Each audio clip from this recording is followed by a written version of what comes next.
거의 유령도시였죠, 유령도시. 점심시간 빼고는 사람 없었어요. 확실히 늘긴 늘었죠.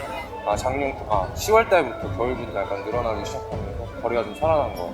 길거리 음식가 좀 비싸긴 한데 근데 이제 다 재료값이나 다 올랐으니까.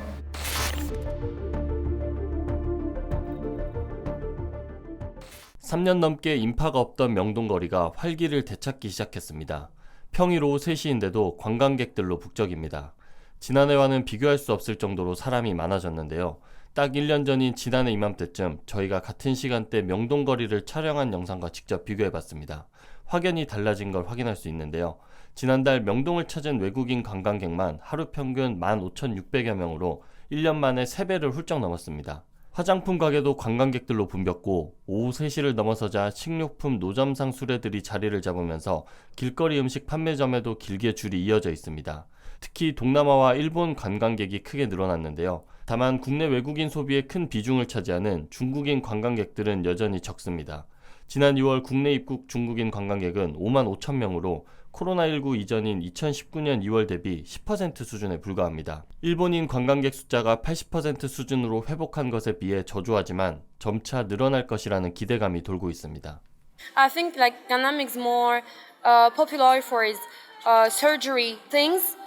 Also like every kind of surgery, luxury shopping place. And here is more like young place. Hongdae is more expensive, or even in Gangnam, of course. The food is kind of cheap there. Also with the street food. Compared to other places, I think it's cheaper because there are a lot of street foods.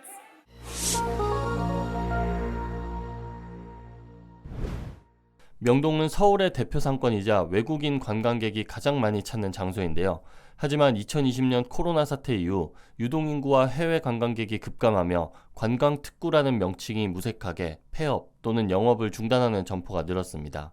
상권이 회복하면서 공실이었던 상가도 들어차기 시작하는데요. 명동은 코로나 사태로 공실률이 한때 40%를 웃돌았지만 지난해 4분기 공실률은 21%대까지 낮아졌습니다. 절반 가까이 낮아진 겁니다.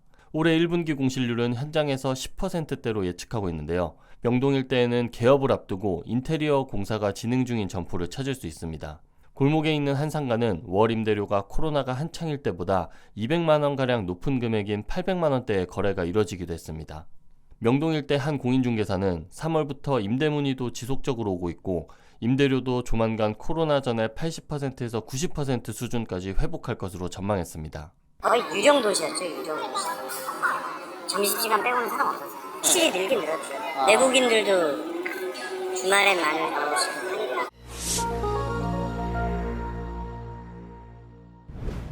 하지만 메인 상권의 도로 한 블록 안으로만 들어오면 아직까지 공실이 곳곳에 남아 있습니다. 공실인 매장들은 대부분 임대료가 높은 곳들입니다. 상권이 되살아나서 좋긴 한데 상권 회복으로 급등한 임대료는 상인들에게 부담입니다. 서울시가 주요 상권 12,500개 1층 점포를 대상으로 월 평균 임대료를 조사한 결과 명동이 가장 높은 것으로 집계됐습니다. 주요 상권 월 평균 임대료는 1제곱미터당 69,500원으로 전년 대비 6.6% 상승했습니다. 명동거리는 1제곱미터당 월 21만원, 58제곱미터 전용 면적으로 환산했을 땐 월세가 1,232만원에 달합니다. 강남역과 여의도역, 압구정 로데오, 선능력 등보다도 훨씬 임대료가 높은 것으로 나타났습니다. 외국인 관광객으로 붐비면서 명동 길거리 노점 음식 가격도 대폭 올랐습니다. 닭꼬치는 코로나 전에 한 개에 3,000원이었지만 현재는 5,000원으로 닭고기 케밥은 5,000원에서 8,000원대로 올랐습니다. 랍스터 구이는 개당 가격이 2만원에 달합니다. 상인들은 원재료 가격 상승에 따라 불가피하다는 입장인데요. 인건비나 전기료 등이 급등해 남는 게 없다고 토로합니다. 반면 일각에서는 외국인 관광객 등을 대상으로 바가지를 씌운다는 지적도 나옵니다. 내국인들조차도 비싸다고 하는 마당인데 국내 사정이 어두운 외국인 관광객은 오죽할까 하는 생각이 듭니다.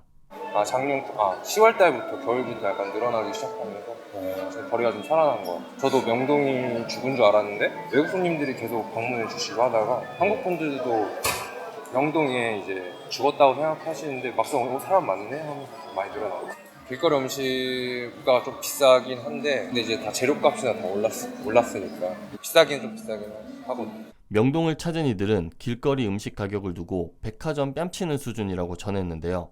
외국인 관광객이 앞으로 더욱 증가할 것으로 전망되는 가운데 바가지 요금 논란이 커질 경우 역풍을 맞을 가능성도 제기됩니다. 관광지 프리미엄을 감안하더라도 가격이 턱도 없이 비싸다면 외면을 받게 될 수 있다는 건데요. 명동 음식이 비싸다는 불만이 SNS를 통해 확산되면 명동 상권 자체엔 큰 악재가 될 수밖에 없습니다. 아무쪼록 바가지 요금 논란 때문에 3년 만에 되살아난 명동 상권 부활의 불씨가 꺼지는 일은 없어야 하겠습니다.